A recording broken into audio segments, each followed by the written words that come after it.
देव के चरणों में वंदन। आदरणीय समणी जी, उपस्थित भाई तथा बहनों, गुण स्थानों की हमारी चर्चा चल रही है। कल हमने चर्चा की थी देश विरति गुण स्थान, जिसमें त्याग करने की भावना जागृत होती है। पूर्ण रूप से त्याग नहीं करता है, लेकिन आंशिक वो त्याग करता है, यानी थोड़े रूप में वो त्याग करता है। पांचवें गुण स्थान में जीव श्रावक बन सकता है, श्रावक बनने की योग्यता आ जाती है। 12 व्रती श्रावक बनता है। कोई 12 व्रत ग्रहण करता है 12 व्रती, यदि 12 व्रत ग्रहण नहीं करता है तो एक चीज का भी वो लाइफ लॉन्ग त्याग करता है, तो उससे भी वो श्रावक बन सकता है। जब तक एक वस्तु का लाइफ लॉन्ग त्याग नहीं करते हैं, तब तक श्रावक नहीं बन सकता है। सपोज आपने लाइफ लॉन्ग के लिए त्याग कर लिया कि लाइफ लॉन्ग में नॉन वेज नहीं खाऊंगा, लाइफ लॉन्ग में ड्रिंक नहीं करूंगा, वो एक चीज का भी आपने लाइफ लॉन्ग के लिए त्याग कर लिया, तो इसका मतलब है आप श्रावक बन गए। जब तक एक वस्तु का लाइफ लॉन्ग त्याग नहीं होता है, तब तक हम श्रावक नहीं बन सकते हैं। तो श्रावक बनने के लिए जरूरत है कि एक वस्तु का लाइफ लॉन्ग त्याग करें, और बाद में आपको लगे कि यह जितना मैं त्याग करूंगा उतना ही अव्रत का जो द्वार है, आश्रम का जो द्वार है, वो बंद होता जाएगा। पाप का जो मार्ग है वो बंद होता जाएगा, संवर आता जाएगा, यानी पाप रुक जाएगा। तो हम क्या करें, और अधिक त्याग करने की कोशिश करें। तो पांचवें गुण स्थान में जीव त्याग करने लग जाता है, त्याग की भावना जागृत हो जाती है। तो छठे गुण स्थान में पूर्ण रूप से त्यागी हो जाते हैं। 18 प्रकार के जो सावध्य योग, 18 प्रकार के जो पाप हैं, 18 प्रकार के जो पापों का त्याग कर लेता है। 5 आश्रम में से मिथ्यात्व, अव्रत, दोनों आश्रम का भी त्याग हो जाता है। और प्रमाद आश्रम, कसाय आश्रम और योग आश्रम वो बाकी रहता है। बाकी संपूर्ण सावध्य योग का त्याग हो जाता है। और छठे गुण स्थान वाला साधु प्रमादी होता है, इसलिए प्रमद सहित गुण स्थान कहा गया। सातवें गुण स्थान वाला साधु अप्रमादी होता है, इसलिए अप्रमद सहित गुण स्थान कहा गया। आठवें गुण स्थान में क्या होता है, 2 प्रकार की श्रेणी निकलती है, उपसम श्रेणी और क्षपक श्रेणी। तो उपसम श्रेणी और क्षपक श्रेणी, यानी जिस जीव के उपसम सम्यक्त्व होता है वो औपसमिक सम्यक्त्व लेता है, और जिस जीव के क्षायिक सम्यक्त्व होता है वो क्षायिक श्रेणी लेता है, यानी क्षपक श्रेणी लेता है। तो तीर्थंकर होते हैं, उनको नियमा क्षायिक सम्यक्त्व ही होता है, वो क्षायिक श्रेणी ही लेगा। क्षायिक श्रेणी वाला जीव आगे बढ़ जाता है, लेकिन उपसम श्रेणी वाला जीव आगे नहीं बढ़ सकता है, क्योंकि उसने रॉन्ग लाइन ले ली। जैसे सपोज आप कहीं ड्राइव कर रहे हैं, आप रॉन्ग एग्जिट ले लेते हैं, रॉन्ग लाइन ले लेते हैं, रॉन्ग रास्ता पकड़ लेते हैं, वापस आपको रिटर्न होना पड़ता है। वैसे ही उपसम श्रेणी जो लेता है जीव, उनको भी वापस लौटना पड़ता है। वो उपसम श्रेणी वाला कर्मक्षय कैसे करता है, सबसे पहले वो क्या करता है, जो अप्रत्याख्यानावरण है, प्रत्याख्यानावरण है, क्रोध, मान, माया, लोभ, उनका वो क्षय करता है। जो निद्रा है, 3 प्रकार के निद्रा, निद्रा प्रसला, उसका भी वो त्याग कर देता है, उसका भी क्षय कर देता है। नरक गति, तिरंज गति का भी वो क्षय कर देता है। 4 प्रकार की जाति, यानी एक केंद्रीय, द्विंद्रिय, तेंद्रिय, चतुन्द्रिय, उनका भी वो समाप्त कर देता है। उद्योत, आतप, स्थावर, जो 5 प्रकार के स्थावर हैं, उनका भी वो क्षय कर देता है। सूक्ष्म, अप्रत्याख्यान, प्रत्याख्यान, क्रोध, मान, माया, लोभ, नपुंसक, स्त्रीवेद, पुरुषवेद, हास्य, रति, अरति, भय, शोक, घृणा, संज्वलन, क्रोध, मान, माया, इतना तो क्षय हो जाता है। लेकिन अभी तक जो 9वें गुण स्थान में क्या होता है, इतना क्षय हो जाता है, लेकिन एक लोभ बाकी रहता है। तो ये कर्म क्षय की ये प्रक्रिया है। जो क्षपक श्रेणी वाला जीव क्या करता है, वो पूर्ण रूप से क्षय करता है, और उपसम श्रेणी वाला क्या करता है, उसको दबाता है। पूर्ण रूप से वो क्षय नहीं करता है, यानी जैसे वो स्वाध्याय कर रहा है, ध्यान कर रहा है, एकदम लीन हो जाता है, उस समय तक तो एकदम भावों की विशुद्धि होती है। लेकिन जैसे ही सामायिक पूरी हुई, जैसे ही स्वाध्याय कंप्लीट किया, और बाद में जैसे ही उसको कोई निमित्त मिला या किसी ने कुछ कह दिया, वापस वही कसाय जागृत हो जाते हैं। लेकिन जो क्षपक श्रेणी वाला होता है, वो क्या करता है, एक साथ समाप्त करता हुआ चलता है, बाद में कुछ भी नहीं रहता है, एकदम जैसे फिल्टर पानी होता है, एकदम क्लीन होता है, बिल्कुल भी कचरा नहीं होता है। वैसे ही क्षपक श्रेणी वाला जीव भी ये सारे क्रोध, मान, माया, लोभ, ये जो भी है, निद्रा है, लोभ है, सबको क्या करता है, खत्म करता हुआ चलता है। तो 9वें गुण स्थान में एक रहता है संजमलन, क्रोध बाकी रहता है, बाकी सब इसमें समाप्त हो जाता है। तो संजमलन, क्रोध बाकी रहता है। तो ये जो क्षायिक चारित्र और उपशम चारित्र, जब 9वां गुण स्थान में तो संजमलन लोग बाकी था, लेकिन जैसे ही जीव 10वें गुण स्थान में नाम नहीं लिखा है, सूक्ष्म संप्रय गुण स्थान है 10वें गुण स्थान का नाम। 9वें गुण स्थान का नाम था अनिवृत्ति बादर गुण स्थान। अनिवृत्ति बादर गुण स्थान में क्या क्या था, ये जो कसाय थी उसको उसने अनिवृत्ति, यानी जो सूक्ष्म कसाय तो बाकी है, लेकिन जो स्थूल कसाय थी उसका उसने क्षय कर दिया था। निवृत्ति बादर में स्थूल कसाय समाप्त हो गई, इसलिए निवृत्ति बादर हो गया। 9वें गुण स्थान का नाम अनिवृत्ति बादर है, यानी सूक्ष्म कसाय अभी बाकी है, पूर्ण रूप से क्षय नहीं हुए, इसलिए 9वें गुण स्थान का नाम रखा गया अनिवृत्ति बादर गुण स्थान, क्योंकि इसमें संजमलन लोभ है वो बाकी रहता है। और 10वें गुण स्थान में जीव जैसे ही प्रवेश करता है, सूक्ष्म संप्राय नाम है, सूक्ष्म संप्राय, संप्राय यानी लोभ, इसमें सूक्ष्म लोभ बाकी रहता है। तो सूक्ष्म लोभ क्या करता है, 10वें गुण स्थान में अंत में ये जो सूक्ष्म लोभ होता है, वो भी संजमन जो लोभ होता है उसको भी क्लोज कर देता है, यानी समाप्त कर देता है। जब 11वां गुण स्थान है उपशांत मोह गुण स्थान। उपशांत मोह गुण स्थान में जीव क्या करता है, उपशम श्रेणी जब लेता है, तब वो सारी प्रकृतियों को उपशांत करता हुआ चलता है। कर्मों का जो उदय है वो एक प्रकार का दब जाता है, उस समय एकदम शांत प्योर लगता है। जैसे आप देख रहे हैं, ये जो समुद्र है उसके जो पानी है ऊपर ऊपर से जैसे क्लीन है, लेकिन नीचे इतना कचरा है, कादा है। वैसे ही जो उपशम श्रेणी वाला जीव होता है, जब वो स्वाध्याय करता है, ध्यान करता है, उसकी भावों की विशुद्धि इतनी बढ़ जाती, इतनी बढ़ जाती है, लेकिन अंदर से जो कसाय होता है वो जाता नहीं है, अंदर भरा रहता है, इसलिए निमित्त मिलते ही वो जागृत हो जाता है। तो उपशांत कसाय वाला जीव है वो आगे तक नहीं जा सकता है, वो 11वें गुण स्थान तक ही जा सकता है, उसके आगे वो नहीं जा सकता है, डेडलाइन है, वो 11वें गुण स्थान तक जाएगा। उसके बाद यदि 11वें गुण स्थान में ही उसकी मृत्यु हो जाती है, उस समय इतनी भावों की विशुद्धि होती है, उस समय यदि उनकी मृत्यु होती है तो वो कहाँ जाएगा, अनुत्तर विमान में जाएगा। 33 सागरोपम की स्थिति वाला या 31 सागरोपम वाली स्थिति वाला देव बनेगा। यदि उस समय मृत्यु हो गई तो उपशम श्रेणी जब ली है, एकदम भाव की विशुद्धि है, परिणाम इतने विशुद्ध है, उस समय यदि उसकी मृत्यु होती है तो वो जीव कहाँ जाएगा, अनुत्तर विमान में जाएगा, और उसके बाद एक भव करके वो मोक्ष चला जाएगा। लेकिन उपशम श्रेणी है, जीव एक जीवन में एक बार ही ले सकता है, पूरे लाइफ में, यानी पूरे जितने समय हमारे जिंदगी का अनंत काल जितना भी हमारे भव होते हैं, उसमें कहा जाता है 4 बार से ज्यादा उपशम श्रेणी नहीं ले सकता है।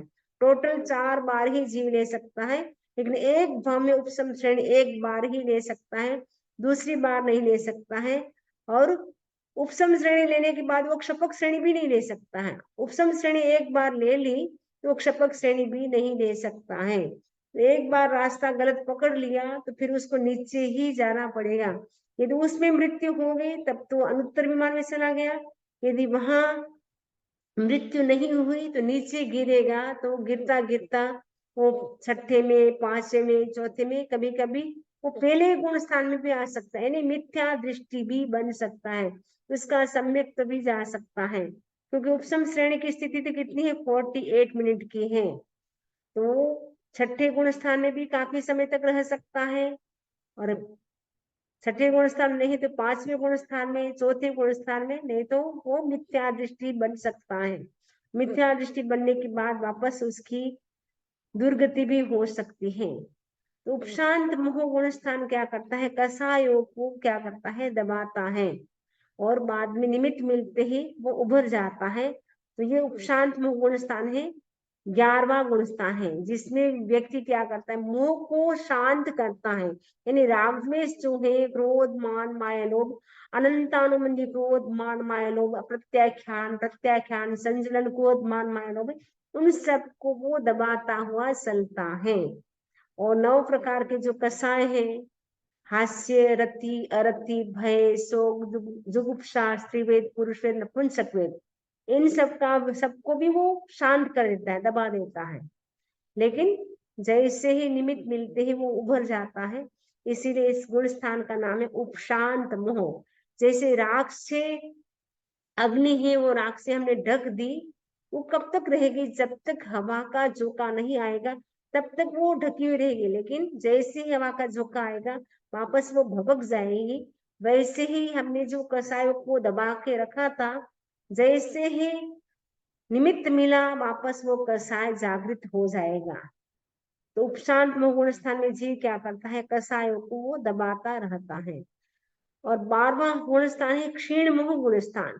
इसमें जीव क्या करता है, संपूर्ण रूप से मोह को क्षीण कर देता है, यानी राग द्वेष मोह जो है, अनंत अनुबंधी 16 प्रकार की जो कसाय हैं, और 16 प्रकार की कसाय और 9 कसाय, टोटल 25 कसाय हैं, उन सब का वो क्या कर देता है, क्षीण कर देता है, समाप्त कर देता है, बिल्कुल भी पीछे कुछ भी नहीं रहता है, एकदम क्लीन कर दिया।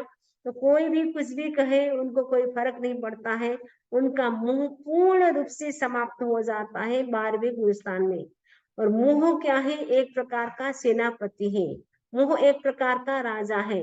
जैसे राजा होता है, उसको समाप्त कर दे तो सेना तो अपने आप ही समाप्त हो जाती है, वैसे ही मोह राजा समाप्त हो जाता है, बाकी कर्म तो अपने आप ही समाप्त हो जाता है।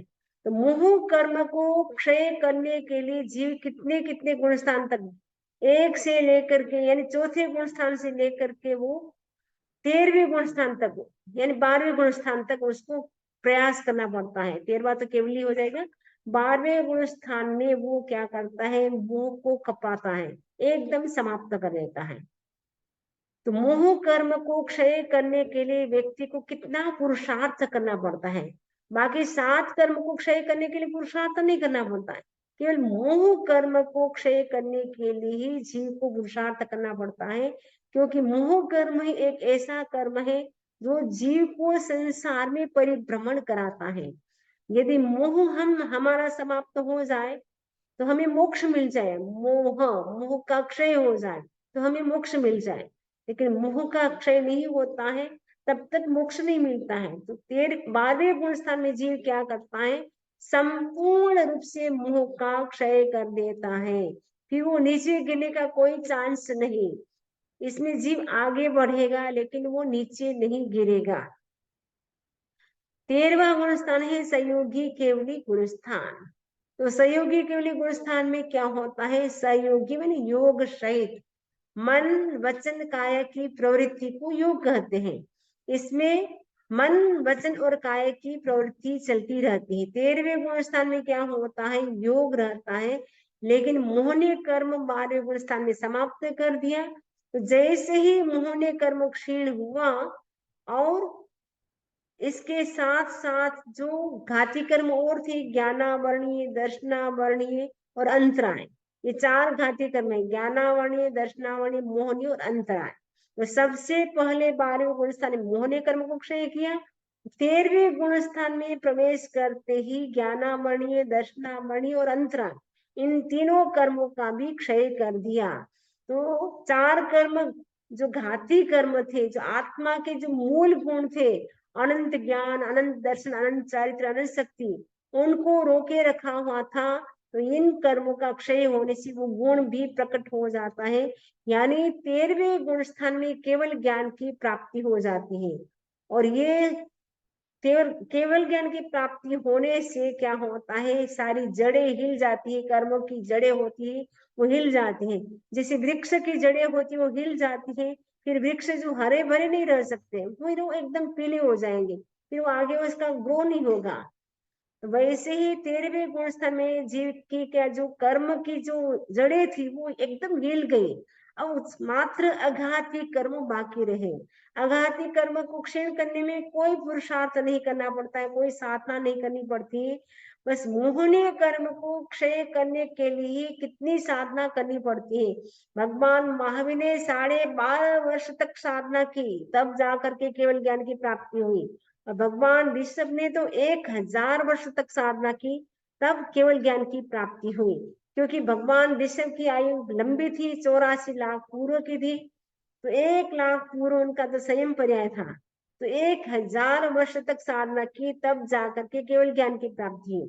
भगवान महावीर स्वामी ने 12.5 वर्ष तक साधना की, तब जाकर के केवल ज्ञान की प्राप्ति हुई। यानी मोहनीय कर्म को क्षय करना सबसे कठिन है, और उसको क्षय करने में ही व्यक्ति को खूब साधना करनी पड़ती है। जब साधना करते करते करते उसके राग द्वेष समाप्त होते हैं, तब ज्ञानावणी, दर्शनावणी, अंतराय कर्म भी समाप्त हो जाते हैं। 13वें गुण स्थान में केवल ज्ञान की प्राप्ति हो जाती है, एकदम आत्मा प्योर हो जाती है, सूर्य प्रकट हो जाता है। हमारे भीतर केवल ज्ञान रूपी जो सूर्य है वो प्रकट हो जाता है। अभी हम सभी के भीतर केवल ज्ञान रूपी सूर्य विद्यमान है, लेकिन कर्म का आवरण ऐसा आया हुआ है जिसके कारण वो सूर्य का प्रकाश बाहर बहुत कम आ रहा है। हम थोड़ा बहुत समझते हैं, जानते हैं, समझाते, उतना सा ही हमारा प्रकाश है। केवल ज्ञान का प्रकाश तो कहा जाता है कितना होता, अनंत सूर्य का प्रकाश एक साइड, और केवल ज्ञान का प्रकाश एक साइड, उससे भी ज्यादा है केवल ज्ञान का प्रकाश। इतना केवल ज्ञान का प्रकाश हमारे पास विद्यमान है, लेकिन कर्म हमारे अंदर ऐसे सघन बंधे हुए हैं जिसके कारण वो सूर्य का प्रकाश बहुत बाहर निकल पा रहा है। यद्यपि हम मनुष्य हैं तो हम समझते हैं, 5 इंद्रियों के माध्यम से हम जान पा रहे हैं, हमारा तो भी विकसित है ज्ञान, बाकी जीवों के तो बहुत कम विकसित होता है। लेकिन कर्मों के आवरण के कारण हम भी केवल पढ़ करके, सुन करके, समझ करके ही जान पा रहे हैं, अंदर का ज्ञान अभी तक हमें जागृत नहीं हुआ है। वो केवल ज्ञान की प्राप्ति होने से क्या होता है, लोक अलोक, लोक में जो हो रहा है, अलोक में जो भी है, मूर्त पदार्थ चाहे अमूर्त पदार्थ, सबका ज्ञान हो जाता है। वो कैसे देख पाते हैं, जैसे हमारी हथेली में जो रेखाएं हैं उनको हम कितना स्पष्ट देख पाते हैं, वैसे ही पूरे वर्ल्ड में, लोक में, अलोक में जो भी पदार्थ है, रूपी अरूपी, द्रव्य, क्षेत्र, काल, भाव में क्या क्या हो रहा है, उन सबको वो जान पाते हैं। लेकिन उनके प्रति उनका राग द्वेष नहीं होता है। क्यों नहीं होता है? क्योंकि सबसे पहले मोहनीय कर्म को क्षय कर दिया, समाप्त कर दिया। मोहनीय कर्म में ही राग द्वेष होता है। हमें किसी के प्रति राग आता है, किसी के प्रति द्वेष आता है, उसमें मेन कारण क्या है? हमारा मोहनीय कर्म। मोहनीय कर्म है, इसीलिए हमें किसी के प्रति राग आता है, किसी के प्रति द्वेष आता है, इसमें मोहनीय कर्म काम करता है। लेकिन जब केवल ज्ञान की प्राप्ति हो जाती है तो सबसे पहले मोहनीय कर्म क्षीण किया हुआ होता है।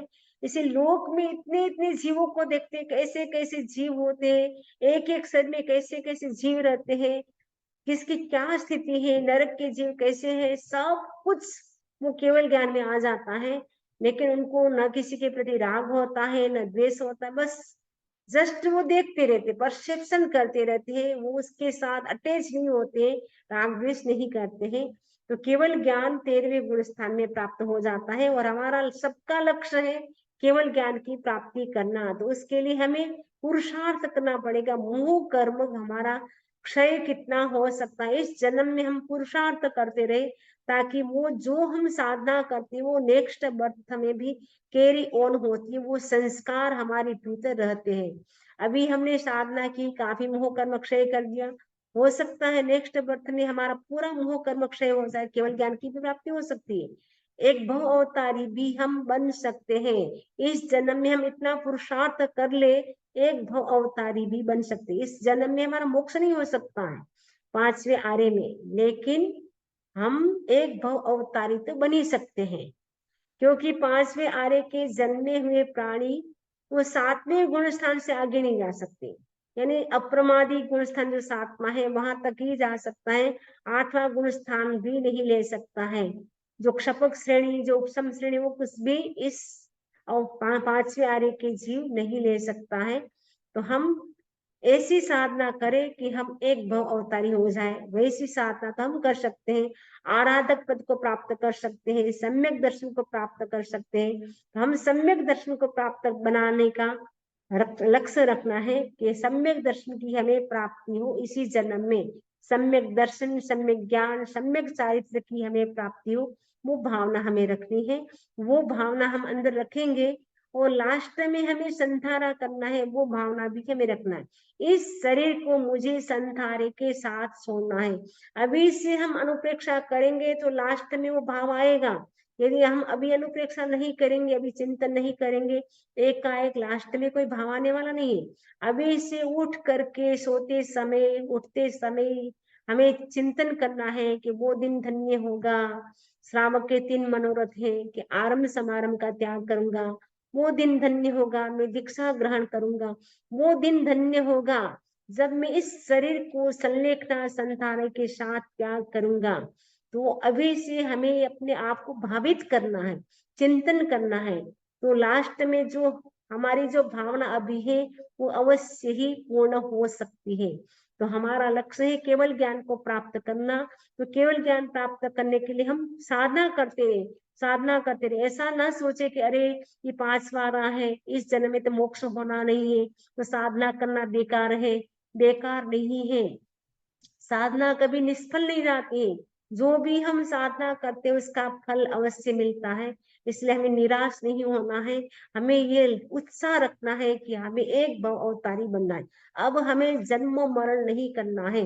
अनादि काल से हम जन्म मरण करते आ रहे, डेथ एंड बर्थ की साइकिल में अनादि काल से हम परिभ्रमण कर रहे हैं। अब उस डेथ जो साइकिल चल रही है डेथ एंड बर्थ की, उसको हमें ब्रेक करना है। तो हम यही हम उठते सोते यही संकल्प करें, तो एक दिन ऐसा आएगा कि हम नेक्स्ट भाव में भी हम वीतराग अवस्था को प्राप्त कर सकते हैं, एक भाव अवतारी बन सकते हैं। ऐसी भी स्थिति आ सकती है, नेक्स्ट नहीं तो तीसरे भाव में तो अवश्य ही हमारा मोक्ष हो जाए। ऐसा हमें लक्ष्य बनाए रखना है। जो अच्छा, जो संयोगी केवली गुण स्थान है, तो उसमें 4 कर्म जो होते हैं, अघाती कर्म वो बाकी रहते हैं। वेदनीय, नाम, गोत्र और आयुष्य, ये 4 अघाती कर्म कहलाते हैं। अघाती इसलिए कहलाते हैं क्योंकि ये आत्मा के जो मूल गुण है उसको घात नहीं पहुंचाता है, उसको नष्ट नहीं करता है, इसीलिए इसे अघाती कर्म कहा जाता है। क्योंकि इसमें 13वें गुण स्थान तक जीव पहुंच गया, अब ये सारा लोक लग गया, अब नीचे वो नहीं जाएगा, ऊपर जाएगा। एक ही सीढ़ी चढ़ना बाकी है, 13 सीढ़ी तो वो चढ़ गया है। गुण स्थान का मतलब होता है श्रेणी, श्रेणी यानी सीढ़ी चढ़ना। इसमें वो आरोहण करते करते करते करते वो 13वें गुण स्थान जो परम और चरम हमारा लक्ष्य है केवल ज्ञान प्राप्त करना, वहां तक वो पहुंच गया है। अब वो नीचे नहीं लौटेगा, अब आगे बढ़ेगा। तो 14वें गुण स्थान में जो हमारा लक्ष्य है मोक्ष प्राप्त करना, तो 14वें गुण स्थान में जीव मोक्ष को प्राप्त कर लेता है। तो 14वें गुण स्थान का नाम है अयोगी केवली गुण स्थान। अयोगी यानी जिसके किसी भी प्रकार का योग नहीं रहता है, उसे अयोगी केवली गुण स्थान कहा जाता है। यानी मन, वचन और काय की प्रवृत्ति इसमें समाप्त हो जाती है। अयोगी का मतलब है मन, वचन, काय की प्रवृत्ति जिसमें नहीं रहती है, वो अयोगी केवली गुण स्थान कहलाता है। और जब जीव मोक्ष जाता है उससे पहले वो क्या करता है, सूक्ष्म शुक्ल ध्यान होता है। तो शुक्ल ध्यान का ये जो अंतिम 2 ध्यान है वो करता है सूक्ष्म क्रिया अनिवृत्ति, यानी जो मन की वचन की जो सूक्ष्म क्रिया है उसको भी वो समाप्त कर देता है। और उसके बाद क्या करता है, एक श्वासोश्वास की जो क्रिया चल रही है, अभी तक मृत्यु नहीं हुई, श्वासोश्वास की क्रिया चल रही है, तो समुच्चय क्रिया अप्रतिपाती में वो क्या करता है, श्वासोश्वास की क्रिया जो चलती है उसको भी वो रोक देता है। जैसे ही श्वासोश्वास की क्रिया रुकती है उस समय क्या होता है, 5 समय लगता है इसमें, अ ई उ रील री 5 रस्वाक्षर जितना समय लगता है उतने में तो वो क्या करता है, मोक्ष में पहुंच जाता है। जैसे ही श्वासोश्वास की क्रिया का निरोध हुआ, 5 रस्वाक्षर जितना समय लगा उतने में तो वो मोक्ष पहुंच गया। अ ई उ रील रे बोलने में कितना समय लगता है, उतने में तो जीव क्या करता है, मोक्ष को प्राप्त हो जाता है। और मोक्ष जब होता है तब जो हमारी जो बॉडी होती है उसका 2/3 भाग ही आत्म प्रदेश का रहता है, बाकी यानी जो बाकी जो पोलाण होती है हमारी बॉडी में वो सब सिकुड़ जाता है, यानी 2/3 भाग ही बॉडी का महासिद्ध अवस्था में रहता है। तो आप देख रहे हैं ऊपर सिद्ध भगवान विराजमान है और वो एक प्रकार के उनकी बॉडी नहीं है, वहां बॉडी लेस होता है। इसलिए जैसे एक कमरे में 1000 दीपक जलाए उसका प्रकाश भी समाहित हो सकता है, एक दीपक का भी प्रकाश समाहित हो सकता है, वैसे ही वो जो सिद्ध होते हैं शरीर नहीं होता है इसलिए वो स्थान नहीं रोकते हैं। इसलिए एक स्थान पे अनंत अनंत सिद्ध, आज तक अनंत सिद्ध हो चुके और अनंत सिद्ध होने वाले हैं, उन क्षेत्रों में वो समाहित हो जाते हैं, ज्योति में ज्योति मिल जाती है। एक दीपक के साथ दूसरे दीपक भी मिल जाता है, उसका प्रकाश भी तीसरे का भी मिल जाता है, वैसे हजारों दीपक जला दे उसका प्रकाश भी उसमें समाहित हो जाता है।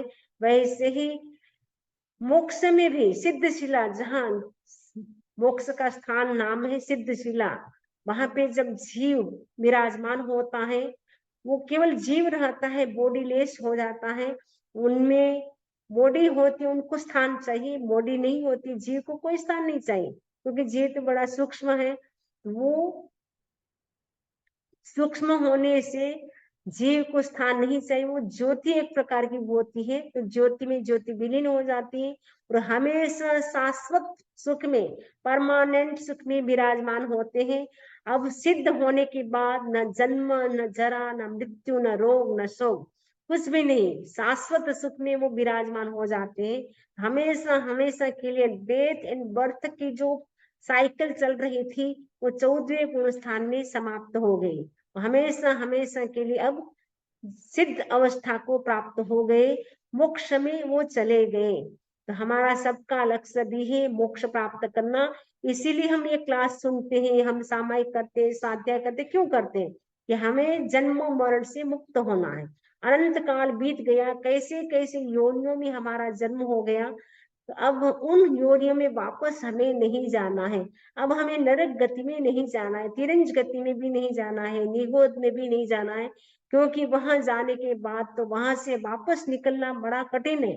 अब हम समुद्र के किनारे आ गए, स्वयं रमण समुद्र को हमने तैर लिया, इतना बड़ा समुद्र था उनको हमने तैर लिया, अब किनारे पे आ गए हैं। अब हमें जागना है, यह है जगने की बेला, अब न सोना चाहिए।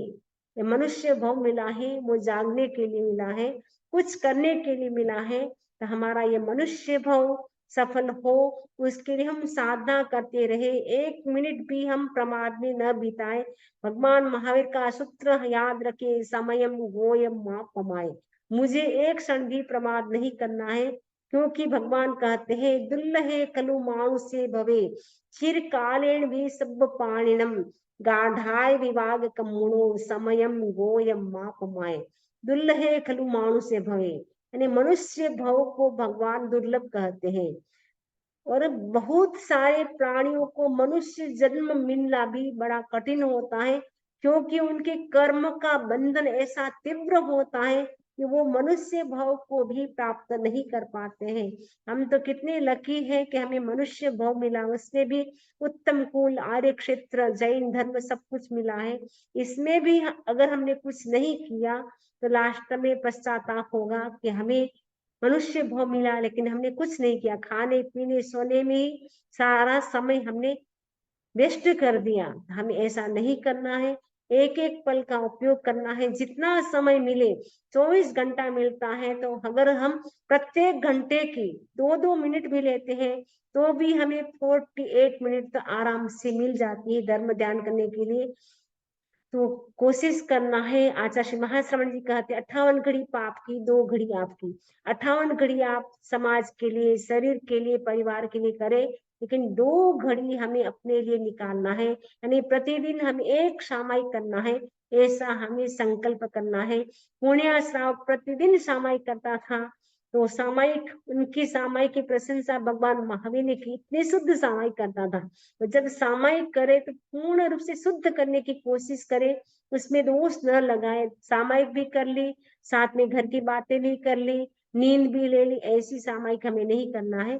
शुद्ध सामायिक यानी सामायिक में स्वाध्याय, ध्यान, माला, जप वो सब करते रहे, लेकिन सामायिक भी ले ली, मोबाइल भी खोल दिया, टीवी भी खोल दी, ऐसा नहीं करना है। तो सामायिक में हमें टच भी नहीं करना होता है, मोबाइल को भी नहीं करना होता है, ना हमें उससे बात करना होता है। तो वो पूरा कोशिश करना है। तो मनुष्य भाव जो हमें मिला है उसको हमें सफल करना है। ये जो गुण स्थानों की जो हमने चर्चा की, वो आत्मा जैसे जैसे उनके परिणाम विशुद्ध होते जाते हैं वैसे वैसे वो आगे आगे गुण स्थानों में वो बढ़ता जाता है। वरना अनादिकाल से, पहले गुण स्थान में तो हम अनादिकाल से रहे, अब हम उनमें से बाहर निकल आए हैं। अब हमें मिथ्यात्व अवस्था में वापस नहीं जाना है, अब हमें आगे बढ़ना है। देव गुरु धर्म के प्रति अटूट आस्था बनाए रखे, नव तत्वों की जानकारी करे। ये सारे जो व्यवहारिक लक्षण हैं उनको हमें ध्यान रखना है। और साथ में मैं आत्मा हूँ, मैं शरीर नहीं हूँ, ऐसा हमें अनुभव करना है। तब हमें सम्यक दर्शन की प्राप्ति होगी। अरहंतो महदेवो, अरिहंत मेरे देव हैं, गुरु मेरे निरग्रंथ हैं, और धर्म मेरा केवली भाषिक धर्म है। अरहंतो महदेवो जावत जीव सुसाहो गुरुणो ये पांतम तत्तम ये समत्तम मैं गह्यम। ये मैंने सम्यक को स्वीकार किया है। ये 14 गुण स्थानों की चर्चा हमारी 4-5 दिन से चल रही है, आज हमारी कंप्लीट हो गई है। इससे संबंधित किसी को कोई प्रश्न हो तो पूछ सकते हैं। इसी आशा के साथ ओम अरहम, ओम अरहम।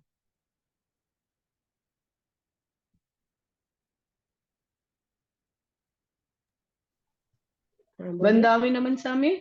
हाँ। आपने कहा कि 5वें भाव में कोई मोक्ष नहीं जा सकता, लेकिन आपने कहा हाँ 5वें भाव में पांचवें सातवें रो गुण में, स्थान तक पांचवें आता आरे है। में, पांचवें आरे में। 5वें आरे, हाँ मिच्छा में टुकड़ा, पांचवें आरे में सातवें गुण स्थान तक पहुंच सकता है। लेकिन हम्म। आपने कहा कि अगर हम अच्छा काम मतलब अच्छी शिक्षा ले तो हमें एक भव अवतारी हो सकते हैं। तो एक भव अवतारी कैसे होंगे बताइए। उन्होंने 5वें आरे के बाद 6ठे आरे में और भी मोक्ष नहीं जा सकते, नहीं नहीं आगे भी नहीं जा नहीं सकते। नहीं, यहाँ से मान लो सपोज अपन महाविद्युत क्षेत्र में गए, ठीक है हम्म। ना। यहाँ से छठे आरे में नहीं आना है, छठे आरे में तो पापी होगा, क्रूर कर्मा होगा, वही छठे आरे में जन्म लेगा, ठीक है ना। ते, ते, तो ते, अपन तो ऐसे पापी है नहीं, तो अपन छठे आरे में आए हैं, तो अपना तो अच्छा जन्म हो ये लक्ष्य रखना है कि अपना आगे का जन्म अच्छा हो। सपोज अपन सम्यक ट्री है तो सम्यक ट्री की गति देव गति ही होती है। यहाँ से देव बने सपोज, और फिर वहां से महाविद्य क्षेत्र से मोक्ष जा सकते ऐसा। ते, ते। तो वंदा में डायरेक्ट देव योनि से महाविद्या क्षेत्र में पहुंच सकते हैं। हाँ, देव योनि से महाविद्य क्षेत्र, क्योंकि देवता को भी मनुष्य जन्म लेना पड़ता है, सीधा देवता मोक्ष नहीं जा सकता है। अनुत्तर विमान के देव है, सर्वार्थ सिद्ध, वहां से तो सिद्ध शिला कितनी 12 योजनी डिस्टेंस है, इतना पास में है सिद्ध शिला, लेकिन उनको भी मनुष्य बन करके ही मोक्ष जाना पड़ता है। तो वो देवता है, वो मनुष्य बन सकता है, महाविद्य क्षेत्र में जा सकता है। और यदि यहाँ पे अवसर पीढ़ी काल है, अवसर पीढ़ी काल का चौथा आरा चलता है, जब तीर्थंकर होते हैं तब भी वो जन्म लेकर के वो दीक्षा लेके मोक्ष जा सकता है। तो देव योनि से वृंदा डायरेक्ट में महाविद्या अभी क्षेत्र में मनुष्य जीवन में जन्म लेगा वो उधर। कौन? जो भी जीव देव योनि से ये बनेगा एकाभ अवतारी, तो वो हाँ, एक उधर भव अवतारी वाले होते वो तो देव गति से मनुष्य भव में ही आएगा। अगर वो देवता सम्यक भी है तो उनकी गति मनुष्य से ही होती है, और मनुष्य यदि हम सम्यक भी है तो हमारी गति देव गति ही होती है, ऐसा। वंदामी नमन स्वामी।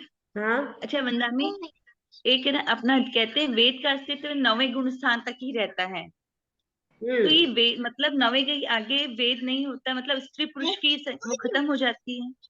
मतलब जो अपना जो उनके विकार की भावना होती है ना, विकार वासना, वो सब समाप्त हो जाता है उनके। तो स्त्री पुरुष का भेद नहीं रहता है।